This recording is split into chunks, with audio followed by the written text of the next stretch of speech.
முதல்ல வந்து பிரிட்டிஷ் வந்து நம்ம நாட்டில் டெரிட்டோரியல் பவராக தான் உருவாகிறாங்க. இன் 1858 தான் ஒரு முக்கியமான ஈவெண்ட் நடக்குது.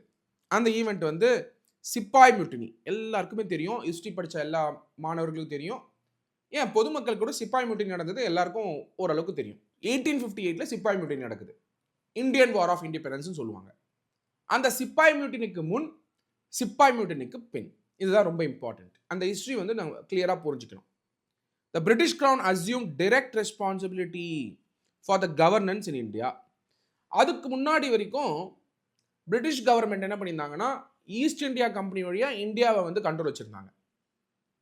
அந்த கண்ட்ரோலை உடைச்சு டைரக்டா பிரிட்டிஷ் கவர்மெண்ட்டே கண்ட்ரோல் பண்ணக்கூடிய அந்த கவர்னன்ஸ் ஸ்ட்ரக்சரை உருவாக்கின வருடம் தான் போஸ்ட் 1858.